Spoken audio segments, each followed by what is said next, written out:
ഭയപ്പെടേണ്ട, കാരണം ഞാൻ നിന്നോടൊപ്പമുണ്ട്. കിഴക്കുനിന്നു നിന്റെ മക്കളെ ഞാൻ കൊണ്ടുവരും, പടിഞ്ഞാറുനിന്നു നിന്നെ കൂട്ടിച്ചേർക്കും. വടക്കിനോട് ഞാൻ പറയും, അവരെ ഏൽപ്പിക്കുക. തെക്കുനോട് ഞാൻ പറയും, അവരെ തടുക്കരുത്. ദൂരെ നിന്നു എന്റെ പുത്രന്മാരെയും ഭൂമിയുടെ അറ്റത്തുനിന്നു എന്റെ പുത്രിമാരെയും കൊണ്ടുവരിക. യെശയ്യാവ് 43:5. യെശയ്യാവ് പ്രവാചകനിലൂടെ പറഞ്ഞ ഈ വാക്കുകൾ പുരാതന കവിതയേക്കാൾ കൂടുതലാണ്. അവ ഒരു ദിവ്യ ഹൃദയമിടിപ്പാണ്. യഹൂദ ചരിത്രത്തിന്റെ തലമുറകളിലൂടെ പ്രതിധ്വനിക്കുന്നു. അവർ തങ്ങളുടെ ദേശത്തുനിന്ന് പറിച്ചെടുക്കപ്പെട്ട ജനതകൾക്കിടയിൽ ചിതറിക്കിടക്കുന്ന അന്യഭാഷകളിലും വിദൂരദേശങ്ങളിലും താമസിക്കുന്ന ഒരു ജനതയോട് സംസാരിക്കുന്നു.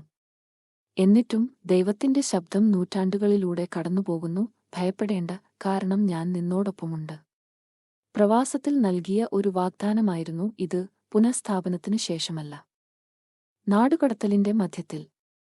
ഇത് ശക്തരല്ല, മറിച്ച് ചിതറിപ്പോയവർക്കും നിശബ്ദരാക്കപ്പെട്ടവർക്കും നൽകുന്ന ഒരു ഉടമ്പടിയായിരുന്നു. ഭൂമിയുടെ അറ്റത്തുനിന്നുപോലും തന്റെ ജനത്തെ അവൻ വീണ്ടും കൂട്ടിച്ചേർക്കുമെന്ന് ദൈവം ഉറപ്പുനൽകി. പ്രവചനം മുതൽ ചരിത്രം വരെ 2000 വർഷക്കാലം ജൂതജനത ഈ പ്രവചനത്തിന് വിപരീതമായി ജീവിച്ചു. സ്പെയിൻ മുതൽ പോളണ്ട് വരെയും മൊറോക്കോ മുതൽ ഇറാഖ് വരെയും അവർ സിയോന്റെ ഓർമ്മകൾ സജീവമാക്കി. എല്ലാ പെസഹയും അടുത്ത വർഷം ജെറുസലേമിൽ എന്ന വാക്കുകളോടെ അവസാനിച്ചു. എല്ലാ വിവാഹങ്ങളിലും ക്ഷേത്രത്തിന്റെ നാശത്തിൽ വിലപിക്കാൻ ഒരു ഗ്ലാസ് പൊട്ടിക്കുന്നത് ഉൾപ്പെട്ടിരുന്നു. എന്നാൽ അത് വെറും ആചാരമായിരുന്നില്ല, അത് വിശ്വാസമായിരുന്നു. ഒരു ദിവസം വാഗ്ദാനം നിറവേറ്റപ്പെടുമെന്ന നിശബ്ദവും ശാഠ്യവുമായ വിശ്വാസം. പ്രവചനത്തിന്റെ കാതൽ അതിന്റെ വ്യാപ്തിയിൽ അതിശയകരമാണ്. ദൈവം തന്റെ ജനത്തെ ഒരു പ്രദേശത്ത് നിന്ന് കൊണ്ടുവരുമെന്ന് പറയുന്നില്ല. മറിച്ച് എല്ലാ ദിശകളിൽ നിന്നും, കിഴക്ക് നിന്ന് ബാബിലോൺ, പേർഷ്യ, ഇന്ത്യ തുടങ്ങിയ ദേശങ്ങൾ, പടിഞ്ഞാറ് നിന്ന് യൂറോപ്പ്, അമേരിക്ക, പ്രവാസികളുടെ വിദൂര പ്രദേശങ്ങൾ, വടക്ക് നിന്ന് റഷ്യ, ഉക്രൈൻ, കിഴക്കൻ യൂറോപ്പ്, തെക്ക് നിന്ന് എത്യോപ്യ, വടക്കേ ആഫ്രിക്ക, യമൻ. ഇത് വെറും കാവ്യാത്മക ഭാഷ മാത്രമായിരുന്നില്ല, അത് അക്ഷരാർത്ഥത്തിൽ യാഥാർത്ഥ്യമായി. 20-21 നൂറ്റാണ്ടുകളിലുടനീളം ഈ പ്രവചനത്തിന്റെ നിവൃത്തി തത്സമയം നാം കണ്ടിട്ടുണ്ട്. ഓപ്പറേഷൻ മാജിക് കാർപ്പറ്റ് 10,000-കണക്കിന് ജൂതന്മാരെ യമനിൽ നിന്ന് കൊണ്ടുവന്നു. ഓപ്പറേഷൻ മോസും ഓപ്പറേഷൻ സോളമനും എത്യോപ്യൻ ജൂതന്മാരെ നാട്ടിലേക്ക് കൊണ്ടുവന്നു. സോവിയറ്റ് യൂണിയന്റെ പതനം 1 ദശലക്ഷം റഷ്യൻ ജൂതന്മാരെ ആലിയിലേക്ക് കൊണ്ടുപോകാൻ അനുവദിച്ചു.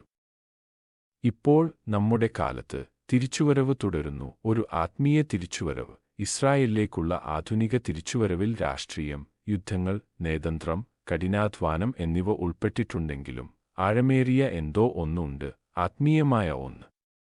2000 വർഷത്തെ പ്രവാസത്തിനുശേഷം ജൂതമാതൃരാജ്യത്തിന്റെ പുനർജന്മം ശ്രദ്ധേയമല്ല. അത് പ്രവചനാത്മകമാണ്. യെശയ്യാവ് 43:5 മുൻകൂട്ടി രേഖപ്പെടുത്തിയ ചരിത്രമല്ല, അത് ദൈവത്തിന്റെ ഹൃദയത്തിന്റെ ഒരു കണ്ണാടിയാണ്. അവൻ വാഗ്ദാനം ചെയ്യുന്നത് അവൻ നിറവേറ്റുന്നുവെന്ന പ്രഖ്യാപനം. ചരിത്രം യാദൃച്ഛികമല്ലെന്ന് ഇത് വെളിപ്പെടുത്തുന്നു, അത് നിത്യന്റെ കൈയാൽ രൂപപ്പെടുത്തപ്പെടുന്നു. ഭയപ്പെടേണ്ട, ആരംഭത്തിലെ വരി ഇന്നും എന്നത്തെയും പോലെ പ്രസക്തമാണ്. ഭയപ്പെടേണ്ട, കാരണം ഞാൻ നിങ്ങളോടൊപ്പമുണ്ട്. ജൂതജനത എണ്ണമറ്റ പരീക്ഷണങ്ങൾ സഹിച്ചു, നാടുകടത്തൽ, വംശഹത്യ, ഹോളോകോസ്റ്റ്, യഹൂദവിരുദ്ധത. എന്നാൽ ഇതിലെല്ലാം ഈ വാഗ്ദാനം നിലനിൽക്കുന്നു. ദൈവം തന്റെ ജനത്തോടൊപ്പമുണ്ട്. പുനഃസ്ഥാപനത്തിനായുള്ള അവന്റെ പദ്ധതി ഇപ്പോഴും വികസിച്ചുകൊണ്ടിരിക്കുന്നു. യെശയ്യാവ് 43:5 ഇനി വെറും ചുരുളുകളിലെ മഷിയല്ല, ഇസ്രായേലിലേക്ക് മടങ്ങുന്ന ഓരോ കുടിയേറ്റക്കാരന്റെയും കാൽപ്പാടുകളിൽ. ടെൽ അവീവിൽ എബ്രായ ഭാഷ പഠിക്കുന്ന ഓരോ കുട്ടിയിലും, പതിറ്റാണ്ടുകളുടെ പ്രവാസത്തിനുശേഷം യെരൂശലേമിന്റെ മണ്ണിനെ ചുംബിക്കുന്ന ഓരോ വൃദ്ധന്റെയും കാൽപ്പാടുകളിൽ അത് ജീവിക്കുന്നു. ഈ പ്രവചനം നമ്മെ ഓർമ്മിപ്പിക്കുന്നു, ദൈവം തന്റെ വാഗ്ദാനങ്ങളിൽ വിശ്വസ്തനാണ്. ചിതറിക്കിടക്കുന്നത് അവൻ ശേഖരിക്കുന്നു, തകർന്നത് അവൻ പുനഃസ്ഥാപിക്കുന്നു. ഭൂമിയുടെ അറ്റങ്ങളിൽ നിന്ന് അവൻ ഇപ്പോഴും തന്റെ പുത്രന്മാരെയും പുത്രിമാരെയും വീട്ടിലേക്ക് വിളിക്കുന്നു.